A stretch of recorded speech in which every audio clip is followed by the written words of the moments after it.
Hello, curious minds. Take a moment, breathe, and let me ask you something. Do you ever get that feeling that we are far too confident about understanding the world we live in? We name things, we categorize them, we explain them with formulas, diagrams, and textbooks. We like to believe that everything around us is under control, measured, mapped, and mastered. But the earth doesn't really care about our sense of control, because beneath our feet, above our heads, and far beyond our sight, nature keeps doing things that feel wrong, illogical, impossible. Things that quietly whisper, you don't know as much as you think you do. This episode is an invitation to slow down and look again at our planet, not as a familiar place, but as something deeply strange.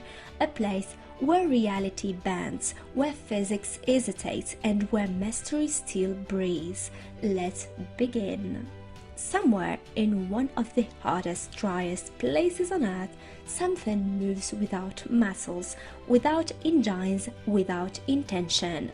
In Death Valley, on a flat, cracked desert floor called Racetrack Playa, heavy stones leave long trails behind them, as if they decided to go for a stroll in the middle of nowhere. For decades, people couldn't explain it. No footprints, no drag marks from animals, no storms violent enough to push rocks that heavy.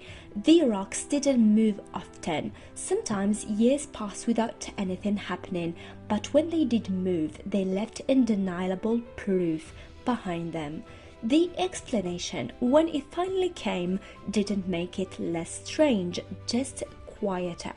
Thin sheet of ice, water freezing at night, gentle wind, a perfect balance of conditions that only happens once in a while, and that's what makes it unsettling. Not the violence, the patience. The earth didn't rush, it waited and then it moved stone. Now let's shift our attention upward, because sometimes the sky refuses to sleep. Over Lake Maracaibo in Venezuela, lightning flashes light up the clouds almost every night of the year. Hundreds of strikes per hour, thousands per night. This phenomenon, known as the Catatumbo lightning, has been happening for centuries, possibly millennia. No one turns it on, no one turns it off. Warm air rises from the lake, cold air descends from the Andes, electricity builds, and the sky discharges itself again and again, like a restless mind that refuses to quiet down. Imagine living beneath a sky that pulses with light while the rest of the world sleeps, a reminder that nature doesn't follow our schedules. Now let's go somewhere humans were never meant to dominate, the deep ocean. Down there, pressure crushes steel, light disappears, time feels irrelevant, and yet in the darkness there are lakes, underwater lakes, but they aren't made of fresh water. They are brine pools, super salty, toxic bodies of water that sit on the ocean floor like deadly mirrors. Fish that swim into them don't struggle, they don't escape, they simply stop. And yet, around those pools of death, life thrives. Creatures that don't rely on sunlight, creatures that feed on chemicals instead of plants, entire ecosystems that rewrite our definition of survival. It forces us to ask a disturbing question. If life can exist here, what else might be alive in places we've never ever imagined? But let's add more wonders. In deserts, sand dunes sometimes sing.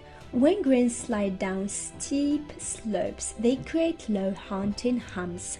In Morocco, China, and the US, this phenomenon is called singing dunes. The sound comes from the friction of sand grains vibrating together.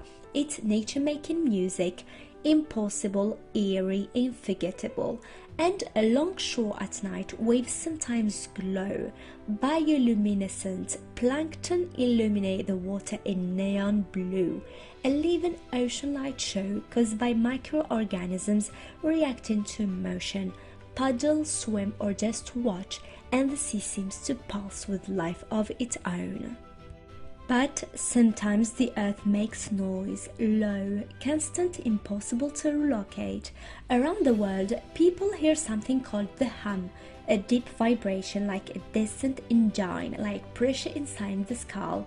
Some people hear it at night, others hear it constantly, some never hear it at all, and that's the strangest part. The sound doesn't exist equally for everyone. It's not just out there, it's filtered through the human body, the nervous system, the brain.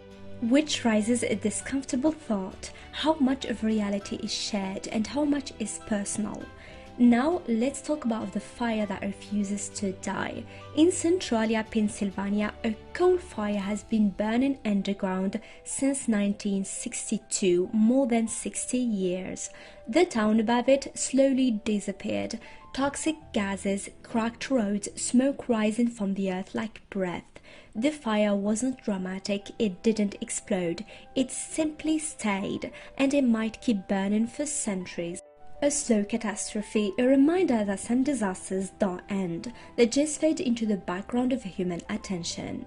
Let's go colder now. Antarctica, a place that feels lifeless, and yet from one of its glaciers something red flows out like blood. Blood falls.